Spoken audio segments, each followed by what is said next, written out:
Olá, estudantes do 8º ano! Nesse vídeo vamos falar sobre o processo de independência e como se encaminhou também a Constituição brasileira. A gente vai ver sobre os antecedentes, de tudo sobre como aconteceu esse processo de independência. Eu sou a professora Bárbara Furquim e a gente vai aprender então um pouco nesse vídeo sobre tudo isso.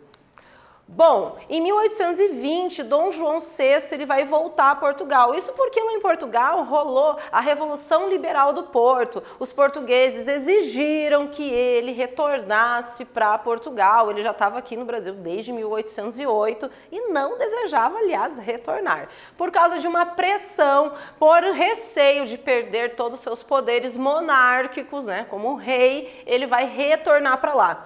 Quando o Dom João VI ele retorna para Portugal, a gente vai ver que ele vai deixar aqui no Brasil o seu filho mais velho, que era o Dom Pedro. O Dom Pedro ele ficou aqui no Brasil como o príncipe regente, então ele estava regendo a nação enquanto seu pai não estava. Aqui a gente tem uma imagem dele bem jovem, inclusive, o Dom Pedro.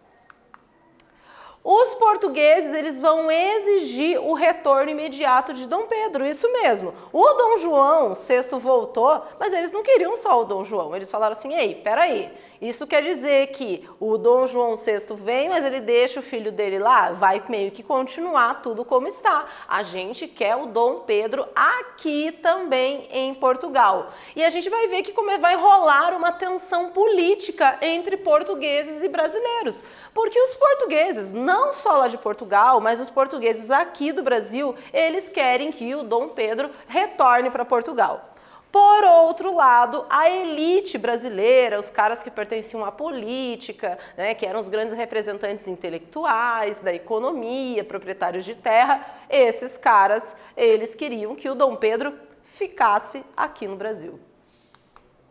Bom, o Dom Pedro, ele vai permanecer no Brasil, a gente vai chamar, inclusive, porque ele faz uma proclama, ele diz assim, se é para o bem de todos e felicidade geral da nação, estou pronto, diga ao povo que fico. E ele vai dizer isso mesmo, gente, ele vai falar, olha, vou permanecer no Brasil. É claro que a permanência dele vai acontecer através de todos esses acordos políticos da elite brasileira que quer uma autonomia política e econômica, mais representatividade.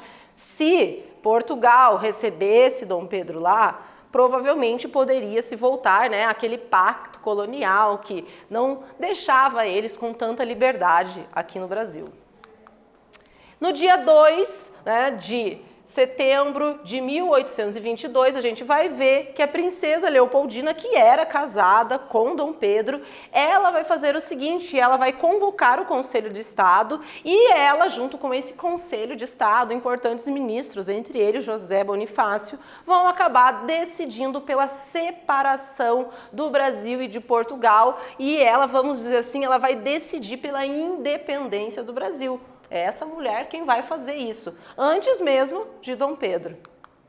E a gente vai ver que a proclamação da independência, em 7 de setembro de 1822, vai ser oficializada pelo Dom Pedro, Mas a gente também tem que pensar que talvez esse processo não foi oficializado e o Brasil não ficou totalmente independente a partir dessa data. E é a partir dessa data que ele vai dizer, independência ou morte. E a gente vai dizer que esse fato vai ser imortalizado como o grito do Ipiranga. Bom, gente, nesse vídeo nós falamos sobre o processo de independência, a Constituição aqui no Brasil. Espero que vocês tenham gostado. Até breve.